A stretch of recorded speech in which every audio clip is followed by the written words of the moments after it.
नमस्कार, मैं हूं सत्यपाल और आप देख रहे हैं CWB हिंदी न्यूज।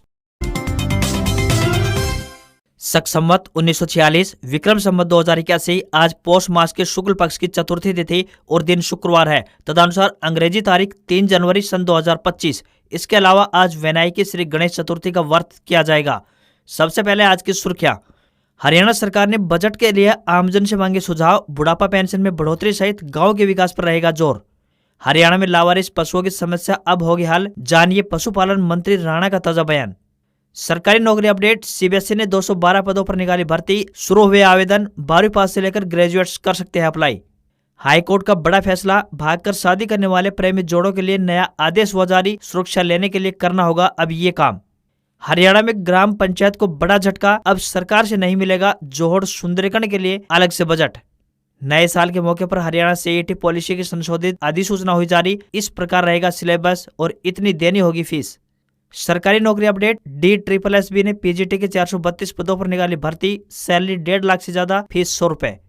और महाकुंभ में अघोरी बनकर घुस सकते हैं आतंकी, IB की रिपोर्ट जारी, स्लीपर सेल एक्टिव, साधुओं के वेश में पुलिसकर्मी रहेंगे तैनात। और अब खबरें विस्तार से।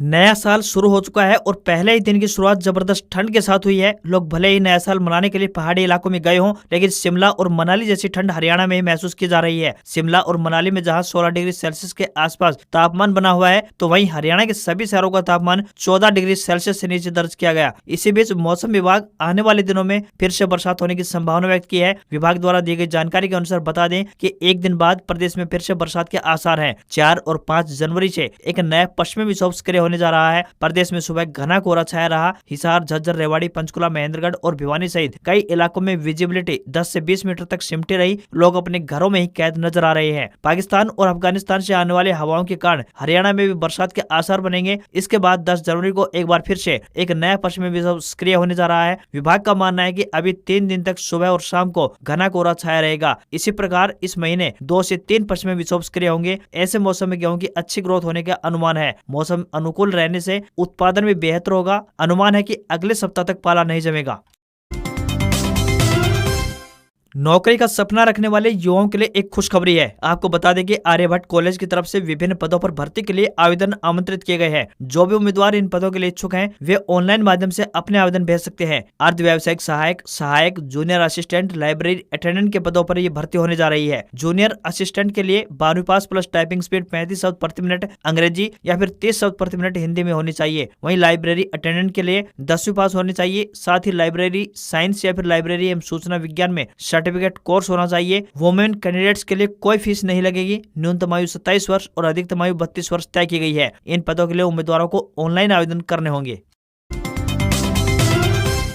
हरियाणा के सीएम नायब सिंह सैनी ने फरवरी में प्रस्तावित बजट से पहले प्री बजट पर चर्चा शुरू कर दी है। गुरुग्राम में उद्यमियों के साथ बैठक की अध्यक्षता करते हुए उन्होंने प्रदेश में उद्योगों के विकास को लेकर उद्यमियों से सुझाव भी मांगे हैं। मुख्यमंत्री नायब सिंह सैनी, जिनके पास वित्त मंत्रालय का प्रभार भी है, अपने दूसरे कार्यकाल में पहली बार हरियाणा का बजट पेश करेंगे। राज्य सरकार ने पहली बार लोगों से ऑनलाइन सुझाव मांगे हैं ताकि अच्छे सुझावों को बजट में शामिल कर इसे सर्वहितकारी बनाया जा सके। सुझाव जुटाए जाने के बाद सीएम नायब सिंह सैनी अपने मंत्रियों, सांसद, विधायकों और विभिन्न क्षेत्रों के विशेषज्ञों के साथ अलग अलग बैठकें करके आगामी बजट प्रस्ताव पर मंथन करेंगे। इस बार हरियाणा का बजट 2 लाख करोड़ रुपए से अधिक रहने की संभावना जताई गई है। वित्त विभाग की आधिकारिक वेबसाइट BAMSHaryana.nic.in पर जाकर निर्धारित कॉलम में 100 शब्दों के भीतर अपने सुझाव दर्ज कर सकते हैं। हरियाणा सरकार नए बजट में किसानों, मजदूरों और गरीबों के साथ साथ कर्मचारियों के कल्याण में फोकस कर सकती है। चूंकि 70% आबादी गाँव में निवास करती है, तो ग्रामीण इलाकों के विकास पर सरकार का अधिक जोर रहेगा। हालांकि शहरी लोगों को भी निराश नहीं किया जाएगा। वहीं बुढ़ापा पेंशन में बढ़ोतरी की सौगात मिलने की पूरी उम्मीद भी है।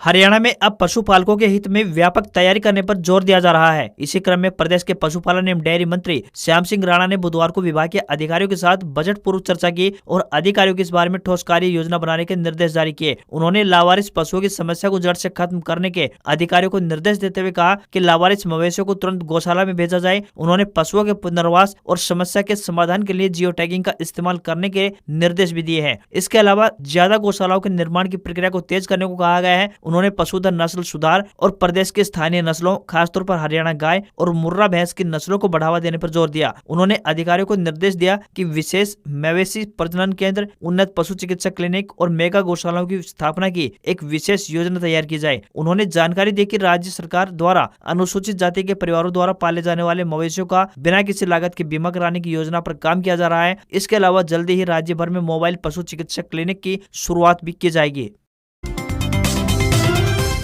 गांव में जोड़ों के सुंदरीकरण को लेकर हरियाणा सरकार की ओर से पंचायती राज विभाग में कोई बजट नहीं दिया जाएगा। ग्राम पंचायत अपने स्तर पर जोड़ों की मिट्टी छटाई का काम ग्राम पंचायत के मद से ही करा पाएंगे। ग्राम पंचायतों को 21 लाख रुपए तक की ग्रांट अपने स्तर पर खर्च करने की अनुमति रहेगी। इससे ज्यादा राशि के कार्यों को पंचायती राज विभाग को ई टेंडरिंग के माध्यम से पूरा करवाना होगा। अब गाँव के प्राचीन जोड़ों की हालत खुद ग्राम पंचायत अपने स्तर पर ही सुधार करेगी। इसके लिए सरकार ने अलग से बजट का प्रावधान बंद कर दिया है। बता दें कि भूमिगत जल रिचार्ज करने और जल संचय के अंदर संसाधनों को मजबूत करने के लिए सरकार पौंड बनवा रही है। हालांकि ये कार्य सिंचाई विभाग व अन्य सरकारी विभाग भी कर रहे हैं, जिसमें गांव के अंदर पुराने जोड़ों को विकसित किया जाना है। हरियाणा के जो युवा सरकारी नौकरियों का इंतजार कर रहे हैं, अब उनका रास्ता साफ हो चुका है। मुख्य सचिव ने संशोधन के साथ ही सीईटी यानी संयुक्त पात्रता परीक्षा नीति 2024 की नोटिफिकेशन जारी कर दी है। मुख्य परीक्षा के लिए सीईटी पास 10 गुना अभ्यर्थियों को बुलाया जाएगा। इससे पहले 4 गुना उम्मीदवारों को परीक्षा में शामिल होने तक का मौका मिला था। ग्रुप सी सीईटी के तहत हरियाणा पुलिस, कारागार विभाग और होमगार्ड की भर्ती भी शामिल होगी। अब पुलिस भर्ती में एनसीसी के अंक भी जोड़े जाएंगे। शिक्षक, भूतपूर्व अग्निवीर और ग्रुप डी के वे पद जिनकी न्यूनतम शैक्षणिक योग्यता कक्षा 10वीं से कम है, वे सीईटी से बाहर होंगे। सीईटी मार्च में हो सकता है, क्योंकि फरवरी में निकाय चुनाव होने हैं। इसलिए सरकार पंजाब एंड हरियाणा हाईकोर्ट में परीक्षा के लिए समय की मांग कर सकती है। हालांकि रजिस्ट्रेशन जनवरी में ही शुरू हो सकते हैं। हरियाणा कर्मचारी चयन आयोग की तरफ से सीईटी परीक्षा का सिलेबस भी जारी कर दिया गया है। सीईटी ग्रुप सी के लिए 2 पार्ट में पाठ्यक्रम होगा। पहले में 75% प्रश्न सामान्य ज्ञान, रीजनिंग एबिलिटी, अंग्रेजी, हिंदी के साथ कंप्यूटर से जुड़े होंगे। वहीं 25% प्रश्न हरियाणा के इतिहास, करंट अफेयर, साहित्य, ज्योग्राफी और पर्यावरण से संबंधित रहेंगे। वहीं ग्रुप सी के लिए पेपर 12वीं की कक्षा के लेवल का होगा, तो वहीं ग्रुप डी का पेपर कक्षा 10वीं तक के स्तर का रहेगा। सामान्य वर्ग के अभ्यर्थियों को 50% व एससी को 40% अंक लेने अनिवार्य होंगे। सीईटी के लिए 1000 रुपए फीस देनी होगी। यदि कोई अभ्यर्थी फिर से परीक्षा देना चाहता है तो दोबारा से फीस देनी होगी। उन अभ्यर्थियों की आधी फीस लगेगी जो अपना PPP यानी परिवार पहचान पत्र या फिर आधार कार्ड देंगे। महिलाओं, पूर्व सैनिक, दिव्यांग व SC व BC वर्ग के अभ्यर्थियों को 25% ही फीस देनी होगी। पंजाब और हरियाणा हाईकोर्ट ने भागकर शादी करने वाले प्रेमी जोड़ों को लेकर एक महत्वपूर्ण फैसला सुनाया है। भागकर शादी करने वाले जोड़े को उनके परिवार या रिश्तेदारों से खतरों से बचाने के लिए स्थानीय पुलिस को शुरुआती स्तर पर उनकी शिकायतों का निपटारा करने का अधिकार दिया गया है। कोर्ट ने नए दिशा निर्देश जारी करते हुए कहा है कि ऐसे जोड़ों को पहले स्थानीय पुलिस में नामित पुलिस अधिकारियों से संपर्क करना होगा। नामित अधिकारी जो कि ASI के पद से कम नहीं होगा। 3 दिनों के भीतर उनके अभ्यावेदन पर निर्णय लेना होगा। यदि निर्णय से असंतुष्ट हैं तो जोड़े को अगले 3 दिनों के भीतर DSP रैंक के अधिकारी की अध्यक्षता वाले अपीली प्राधिकरण से संपर्क कर सकते हैं। हालांकि DSP को 7 दिनों के भीतर उनकी अपील का निर्णय लेना होगा। DSP के निर्णय से असंतुष्ट होने के बाद ही युगल हाईकोर्ट का दरवाजा खटखटा सकते हैं। हाईकोर्ट के अनुसार उन उपायों को जब लागू किया जाएगा तो इससे न केवल संवैधानिक अधिकारों की सुरक्षा सुनिश्चित होगी, बल्कि प्रशासनिक तंत्र के भीतर दक्षता और करुणा की संस्कृति को भी बढ़ावा मिलेगा। हाईकोर्ट ने कहा है कि हर दिन लगभग 90 याचिकाएं ऐसी दाखिल होती है जिनमें कोर्ट का 4 घंटे से भी अधिक समय व्यर्थ होता है। यह समय अन्य महत्वपूर्ण मामलों को सुनने में उपयोग किया जा सकता है जो पिछले कई सालों से लंबित है। कोर्ट ने कहा है कि इस प्रक्रिया का पालन होने पर गंभीर और गंभीर खतरे के मामलों में ही हाईकोर्ट या फिर अन्य अदालतों में याचिकाएं दाखिल होंगी। हाईकोर्ट ने पंजाब एंड हरियाणा और चंडीगढ़ प्रशासन को इन दिशा निर्देशों पर आधारित तंत्र तैयार करने और उसे 30 दिनों के भीतर लागू करने का आदेश जारी कर दिया है। साथ ही आदेश के अनुपालन की रिपोर्ट 1 सप्ताह के भीतर दाखिल करनी होगी। कोर्ट ने कहा है कि इन नए दिशा निर्देशों का उद्देश्य जोड़ों की सुरक्षा सुनिश्चित करना, अदालत का समय बचाना, कानूनी खर्च और मानसिक तनाव को कम करना व प्रशासनिक तंत्र को संवेदनशील और प्रभावी बनाना है। हरियाणा कांग्रेस में बढ़ती गुटबाजी पर केंद्रीय नेतृत्व सख्त हो गया है। पूर्व सीएम भूपेंद्र सिंह हुड्डा और प्रदेश अध्यक्ष चौधरी उदयभान को फ्री हैंड बंद करने के बाद केंद्रीय नेतृत्व ने प्रभारी दीपक बाबरिया को पावरफुल कर दिया है। इसके बाद बाबरिया ने भी इस पर अमल करना शुरू कर दिया है। जिला स्तर पर नियुक्तियों पर रोक लगाने के बाद अब सचिवों के कार्यक्षेत्र में भी बदलाव कर दिया गया है। इसको लेकर प्रदेश के नेताओं से कोई चर्चा भी नहीं की गई। केंद्रीय नेतृत्व ऐसा करके नेताओं और कार्यकर्ताओं को संदेश देना चाहता है कि कोई भी फेस दिल्ली से ऊपर नहीं है। जो भी पार्टी लाइन से हटकर काम करेगा उसके खिलाफ केंद्रीय नेतृत्व सख्त फैसले भी लेगा। विधानसभा चुनाव में कांग्रेस ने हुड्डा गुट को फ्री हैंड कर दिया था, यहाँ तक कि सांसद शैलजा की नाराजगी की भी परवाह नहीं की, लेकिन कांग्रेस अच्छे माहौल के बावजूद सरकार बनाने से चूक गई। चुनाव में कांग्रेस को 37 सीटों पर ही जीत मिल पाई, जबकि बीजेपी ने 48 सीटों पर जीत दर्ज कर सरकार बना ली।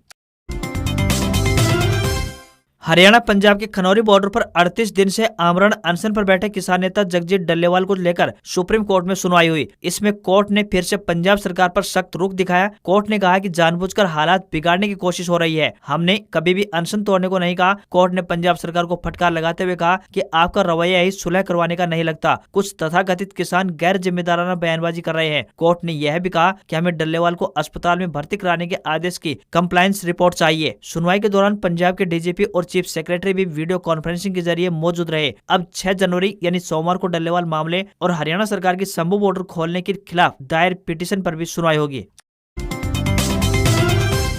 हरियाणा में बीजेपी के संगठन चुनाव शुरू हो रहे हैं, लेकिन प्रदेश अध्यक्ष मोहनलाल बड़ौली की कुर्सी शेफ है। सीएम नायब सिंह सैनी के साथ अच्छी ट्यूनिंग के चलते भाजपा का केंद्रीय नेतृत्व तो उनको नहीं हटाएगा। सैनी और बड़ौली की जोड़ी से बीजेपी का ओबीसी व ब्राह्मण वोट बैंक का कॉम्बिनेशन भी फिट बैठता हुआ दिखाई दे रहा है। मोहनलाल बड़ौली को 9 जुलाई 2024 को विधानसभा चुनाव से ठीक पहले हरियाणा बीजेपी का अध्यक्ष बनाया गया था। प्रदेश में विधानसभा चुनाव से पहले बीजेपी ने यहाँ ब्राह्मण कार्ड खेला था। हरियाणा में ओबीसी और ब्राह्मण दोनों समुदायों को मिलाकर कुल मिलाकर 28% से ज्यादा वोटर्स हैं। चूंकि प्रदेश के जाट वोट बैंक का झुकाव कांग्रेस और इनेलो व जसपा जैसे क्षेत्रीय दलों की तरफ रहता है, ऐसे में ओबीसी और ब्राह्मण को एकजुट कर भाजपा राजनीतिक तौर पर वोट बैंक मजबूत रखना चाहती है। हरियाणा विधानसभा चुनाव में भाजपा तीसरी बार सत्ता में काबिज हुई है। बीजेपी ने 90 में से 48 सीटों पर जीत दर्ज की है। इस चुनाव में तीसरी बार जीत के लिए संगठन का भी बड़ा योगदान माना गया है।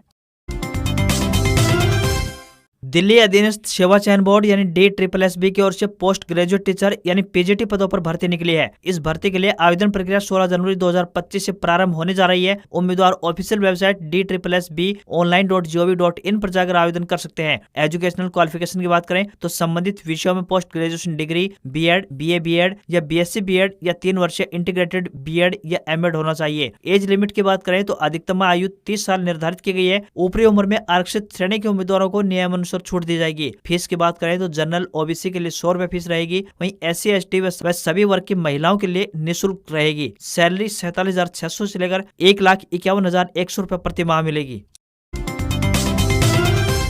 देश के 18 राज्यों में गुरुवार को कोहरे का अलर्ट जारी किया गया है। मौसम विभाग के मुताबिक MP में अगले 3 दिन कड़ाके की ठंड पड़ेगी। बुधवार को लाहौल स्पीति का ताबो गांव सबसे ठंडा रहा था। यह तापमान -16.7 डिग्री सेल्सियस दर्ज किया गया। कश्मीर घाटी में भी गुरुवार को बर्फबारी हुई है। डोडा में वाटरफॉल जम गया। इस साल जनवरी में UP, MP, राजस्थान, बिहार और गुजरात के कुछ हिस्सों को छोड़कर बचे हुए क्षेत्र में मिनिमम टेम्परेचर सामान्य से ज्यादा रहेगा। हालांकि उत्तर भारत के राज्यों में शीतलहर चलती रहेगी। जम्मू कश्मीर में LOC पर सेना के जवान कमर तक जमी हुई बर्फ के बीच पेट्रोलिंग करते हुए दिखाई दिए। तो वहीं जम्मू कश्मीर में गुरुवार से फिर बर्फबारी का दौर शुरू हो गया है। वहीं सड़क पर बर्फ को JCB मशीन से हटाया गया। वहीं गुलमर्ग में घरों की छतों पर और सड़क पर भारी बर्फ जमा हो गई। आज पंजाब, हरियाणा, दिल्ली, चंडीगढ़ और उत्तर प्रदेश में शीतलहर चलने का अलर्ट जारी किया गया है।